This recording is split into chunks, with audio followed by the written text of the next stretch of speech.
what you're looking for. It's me, the old me. It's a style.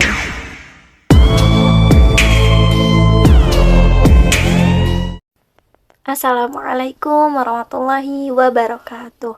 Untuk Ibu dosen yang terhormat, Ibu Julianida Siregar MSI, dan teman-teman semua, semoga selalu sehat ya. Saya Sania Salsabila Oktaviani bersama rekan saya yaitu Kak Lu'lu'ai Latifah. Insya Allah di sini akan mempresentasikan tentang filsafat ilmu. Kami dari kelompok 1 akan membahas tentang orientasi keilmuan Islam. Untuk selanjutnya, pembahasan yang pertama akan dipaparkan oleh rekan saya yaitu Kak Lu'lu'ai Latifah. Islam adalah agama ilmu. Banyak literatur Islam yang memerintahkan mengembangkan keilmuan Islam, memerintahkan untuk manusia berpikir, mengamati, dan meneliti alam semesta. Ilmu agama Islam adalah ilmu yang berbasiskan wahyu, hadis Nabi, dan ijtihad para ulama, seperti ilmu fikih, ilmu tauhid, ilmu tasawuf, ilmu tafsir, ilmu hadis, sejarah peradaban Islam, dan sebagainya. Konsep dasar orientasi keilmuan Islam. Yang pertama, definisi dan ruang lingkup keilmuan Islam. Pada dasarnya, Islam tidak bisa jauh dan terus berkaitan dengan ilmu. Keilmuan Islam dapat didefinisikan sebagai upaya pemahaman dan pengembangan ilmu pengetahuan yang didasarkan pada prinsip-prinsip Islam. Ruang lingkupnya melibatkan segala aspek kehidupan, mencakup ilmu agama, ilmu dunia, dan keterkaitan antara keduanya. Yang kedua, peran Al-Quran dan hadis dalam pembentukan keilmuan. Al-Quran dan hadis memiliki peran sentral dalam membentuk landasan keilmuan Islam.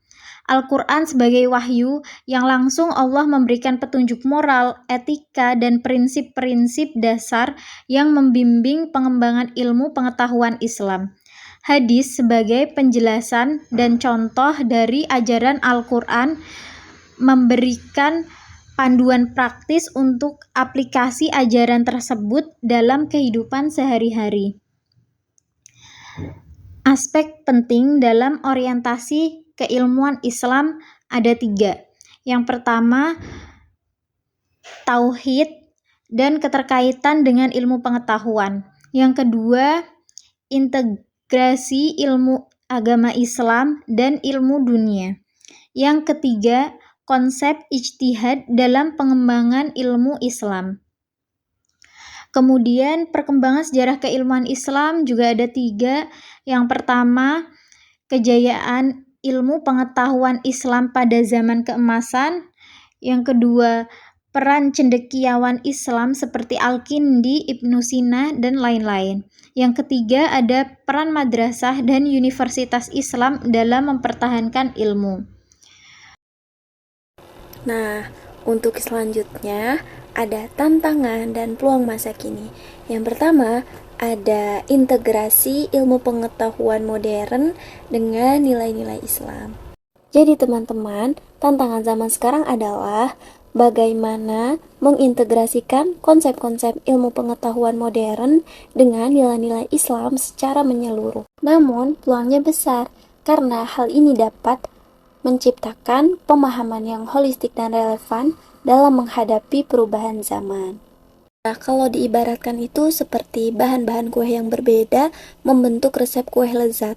Integrasi ilmu pengetahuan modern dan nilai Islam menyatukan elemen-elemen berbeda untuk menciptakan masyarakat yang seimbang dan harmonis.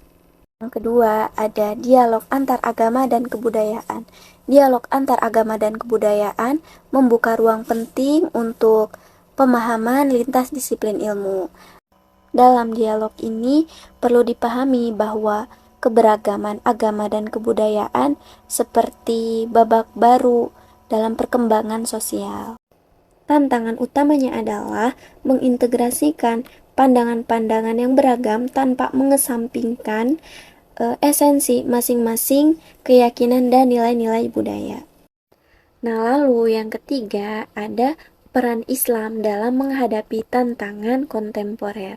Islam punya peran keren banget untuk menghadapi masalah zaman now.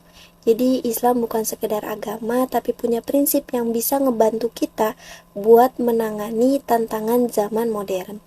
Nah, jadi misalnya konsep keadilan sosial dalam Islam bisa jadi landasan buat nanggepin masalah ketidaksetaraan. Nah, selain itu, nilai etika Islam juga bantu banget buat ngadapin isu teknologi dan globalisasi, biar gak kehilangan akar nilai. Jadi buat kita sebagai mahasiswa nih, mahasiswi bisa gali-gali nilai Islam ini buat diaplikasikan dalam konteks kekinian. Kayak jadi perekat dalam masyarakat multikultural, jadi sumbangsih positif ya buat ngatasi permasalahan zaman now. Ya, seperti itu. Kesimpulan dari apa yang kami sampaikan, keilmuan Islam sebagai ilmu pengetahuan mempunyai ruang lingkup yang sangat luas, karena di dalamnya banyak pihak yang ikut terlibat baik secara langsung maupun secara tidak langsung. Apabila ingin berpedoman pada ruang lingkup pendidikan Islam yang ingin dicapai, maka kurikulum pendidikan Islam itu harus berorientasi dua hal, yaitu tercapai tujuan hubungan dengan Allah Subhanahu wa Ta'ala atau hablum minallah, dan tercapai tujuan hubungan sesama manusia atau hablum minannas. Cukup sekian presentasi yang dapat kami sampaikan. Mohon maaf apabila terdapat kekurangan. Semoga videonya bermanfaat. Jika ada pertanyaan, boleh ditanyakan di kolom komentar. Saya Sania Salsabila Oktaviani dan Kak Lulu Ailatifah mohon pamit undur diri. Wassalamualaikum warahmatullahi wabarakatuh.